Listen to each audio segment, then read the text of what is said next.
आज देखते ही शबरी माँ ने अपनी इन आंखों से परमात्मा को देखा तो बस एक नजर से देखती रह गई। आज विचार नहीं कर पा रही है कि जिस भगवान का इंतजार मैं इतने वर्षों से कर रही थी, आज प्रभु राम जी मेरी कुटिया में पधारे हैं। और देखते देखते शबरी जी के आंखों से इतने आंसू निकले कि भगवान श्री रामचंद्र जी के चरण धुल गए। आज शबरी जी विचार नहीं कर पा रही है कि मैं कहाँ बिठाऊं, क्या करूं प्रभु के ऐसे स्वरूप को देखकर। जरा सा ध्यान हटता है। राम जी ने कहा कि बस मुझे देखती रहोगी या मुझे आसन भी दोगी। शबरी जी घबराई और तुरंत जाकर आसन देती है। ये भक्त का भाव देखो। कहते हैं इन आंखों से आप भगवान की तस्वीरों को भी देखोगे तो हृदय में उतर जाएंगे। शबरी ने आज प्रभु को बैर दिया खाने के लिए तो सोचने लगी, इन बैर में से ना जाने कौन सा बैर कहीं कड़वा ना हो, मेरे राम जी के मुख में जाए तो वो कड़वा ना आए। तो शबरी की भक्ति भी देखिए। शबरी जी उस बैर को पहले चखती हैं, उसके बाद राम जी को देती हैं खाने के लिए। और राम जी ने उस बैर को ग्रहण भी किया। क्यों? कहते अगर सच्चा भक्त हो तो भगवान उसके झूठे बैर को भी ग्रहण कर लेते हैं।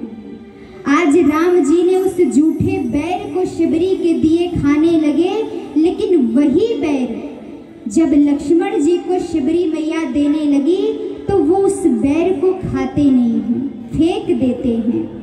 लक्ष्मण जी ने कहा जब आया था तब तो यही बैर खाने नहीं दिया और आज अपना झूठा बैर मुझे खिला रही है, मैं इस बैर को नहीं खाऊंगा। शबरी मैया देख रही थी कि जिस बैर को मैं दे रही हूँ ये भगवान का प्रसाद है और इसे लक्ष्मण जी स्वीकार नहीं कर रहे हैं। शबरी मैया ने कहा जिस प्रसाद का तुम अनादर कर रहे हो, जिस प्रसाद को तुम ग्रहण नहीं कर रहे हो, एक दिन यही बैर औषधि के रूप में तुम्हें प्राप्त होगा। और जब लक्ष्मण शक्ति लगी तब यही औषधि के रूप में लक्ष्मण जी ने ग्रहण किया। अर्थात कभी भी प्रसाद मिले परमात्मा का तो हमें उसे छोड़ना नहीं चाहिए। गुरु संत और परमात्मा की सत्संग को श्रवण करके जो प्रसाद मिलता है उसी धाम में बैठकर हमें ग्रहण करना चाहिए। क्योंकि कई बार होता है कि भक्त प्रसाद तो लेते हैं, ले जा करके अपने घर में रख देते हैं और भूल जाते हैं। अगले दिन क्या होता है, उस प्रसाद को ले जा करके गैया की टोकरी में डाल देते हैं, तो उस प्रसाद का अपमान हो जाता है। जो भगवान को प्राप्त करना चाहता है, परमात्मा की उसे आशीर्वाद मिले तो उसे परमात्मा